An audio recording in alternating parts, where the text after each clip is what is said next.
Hello everyone, আজকে বলবো যে মহালয়ার দিন আমরা নিজেদের জন্য কি করব যাতে করে আমরা আমাদের লাইফে সমস্ত অবস্টিকলকে রিমুভ করতে পারি এবং ডিভাইন ব্লেসিংস আমাদের লাইফে আমরা অ্যাট্রাক্ট করতে পারি। এর আগের ভিডিওতে আমি বলেছিলাম যে আমরা কি কি দান করব, তো এবারে বলবো যে আমরা সেদিন নিজেদের উন্নতির জন্য, নিজেদের বাড়ির উন্নতির জন্য কি কি করব।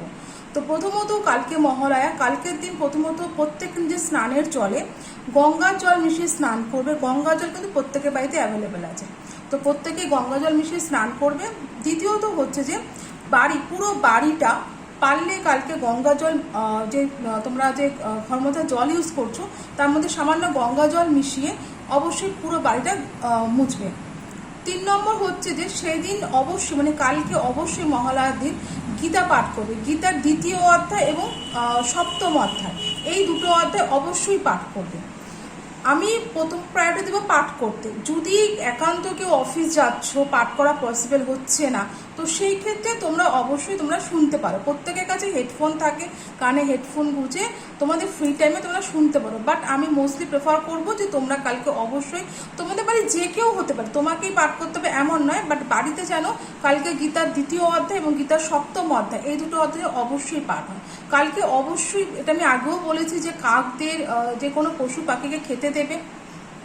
যদি রাস্তায় কোনো বাচ্চারা থাকে, যে আমাদের যে স্ট্রিট চাইল্ডরা থাকে, তাদেরকে অবশ্যই যদি পারো কিছু খাবার দিও। পয়সার থেকে আমি এখানে বলবো তোমাদেরকে খাবার দিতে, বিস্কিটস হোক বা ধরো ওদের খাবারের কিছু, যেরকম ধরনের হয়তো রুটি, এই জাতীয় কিছু খাবার অবশ্যই খাওয়াবে। আর কেউ যদি কালকে তোমার কাছে কিছু খেতে চায়, তাই কিন্তু অবশ্যই ফেরাবে না। ওটা যদি কেউ তোমার কাছে খেতে চায়, ভীষণ একটা পজিটিভ সাইন লাইফে অ্যাবান্ডেন্সের জন্য। তো কালকে কিন্তু এই কটা জিনিস নিজেরা অবশ্যই করবে। আর কালকে কিন্তু অবশ্যই ঝগড়া, বাদ বিবাদ এইসবের মধ্যে জড়াবেন একদমই নয়। ডোনেট তো ডেফিনেটলি করবে কালকে।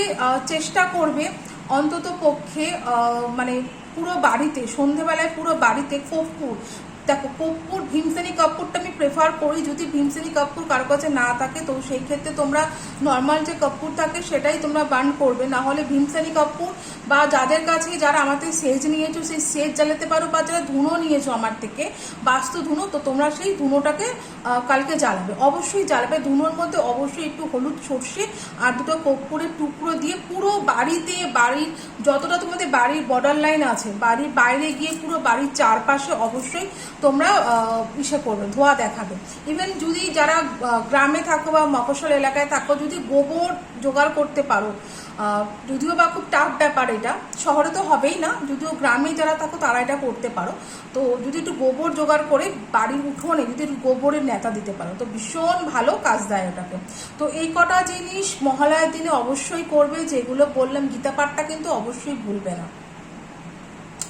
আর কি করতে পারো তোমরা, যে কোনো মন্ত্র সারাদিন জপ করতে পারো। আর অবশ্যই কালকে সারাদিন আর একটা কাজ করবে, যেটা হচ্ছে পূর্বপুরুষদের কাছে ক্ষমা প্রার্থনা করো। সারাদিন ধরে চেষ্টা করো যে যা, আমি হোক বা আমার মা বাবা হোক বা আমার বংশের কেউ, যে কেউ হতে পারে, কারণ আমরা তো সব কিছু জানি না কখন কি হয়েছিল, যা করেছি আমরা জ্ঞানত অজ্ঞানত বশত, তোমরা তার জন্য আমাদের ক্ষমা করে দিও। ক্ষমা প্রার্থনা করো এবং সারাটা দিন কালকে গ্র্যাটিটিউড পে করো, যে তোমরা এত, আমি তো কোনো ভুল করে থাকি তা সত্ত্বেও তোমরা যে আমাদেরকে এত ভালো রেখেছো, বা তোমরা যে আমাদের উপর ব্লেসিং দিচ্ছ, তার জন্য অসংখ্য ধন্যবাদ। ইউনিভার্সকে অবশ্য গ্র্যাটিটিউড দেবে। দেবীপক্ষ শুরু হচ্ছে, তো এই জায়গাটা আমরা খুব ভালোভাবে ইউটিলাইজ করতে পারি যদি আমরা এইভাবে কিছু টিপস ফলো করি। এই টিপসগুলোকে তোমরা কিন্তু কোনো একটা খাতায় নোট ডাউন করে রেখে দাও। প্রত্যেক মহালয়া তোমরা এটা করতে পারো, দুর্দান্ত রেজাল্ট আসে। তবে হ্যাঁ, বিশ্বাস অবশ্যই করতে হয়, বিশ্বাস রেখে করতে হবে। বাড়িতে কালকে যেগুলো বললাম সেগুলো অবশ্যই করবে। একান্ত কেউ যদি গীতা পাঠ করতে না পারো, তাহলে অবশ্যই বাড়িতে গীতার 2য় অধ্যায় এবং 7ম অধ্যায় ইউটিউব থেকে চালিয়ে অ্যাটলিস্ট শ্রবণ করবেন, ঠিক আছে? আর কি করতে পারো তোমরা কালকে অবশ্যই তোমাদের বাড়ির যত বিছানার চাদর আছে অবশ্যই চেঞ্জ করবে। কালকে দেবীপক্ষের সূচনার সময় আমরা মানে যত নেগেটিভিটি আছে সব আমরা রিমুভ করি। দেখবে আমরা পুজোর আগে ঘর ঝাড়ি, কেন ঝাড়ি? মানে একটা পজিটিভ জিনিসকে জাগা দেওয়ার জন্য পুরনো জিনিসগুলোকে ত্যাগ করা দরকার। ঠিক সেরকমভাবে কিন্তু আমাদের মনেরও তাই, আমরা যখন আমাদের পূর্বপুরুষদের কাছে ক্ষমা চাইছি, তার মানে কি আমরা একটা চাপকে রিলিজ করছি, সেই জায়গাটা হালকা হচ্ছে এবং তার জায়গায় ডিভাইনের ব্লেসিংস আমাদের কাছে আসবে। এটার জন্য এইগুলো, আর এইগুলো কিন্তু কোনো ছোটোখাটো ব্যাপার না। হ্যাঁ, এগুলো করতে পয়সাও লাগে না, কিন্তু লাগে ধৈর্য, বিশ্বাস, পেশেন্স। তো অবশ্যই তোমরা এগুলো করা ডেফিনেটলি খুব ভালো রেজাল্ট পাবে। সামনের মহালয়ে আসা অবধি তোমরা আমাকে ফিডব্যাক দিয়ে বলতে পারবে যে গত বছর তোমরা কেমন ছিলে, আর এই বছর মানে এই যে আমাদের এই ইয়ারটা চলে যাচ্ছে, সামনের বছর তোমরা মহালয়ে আসা তোমাদের কত চেঞ্জেস এসছে।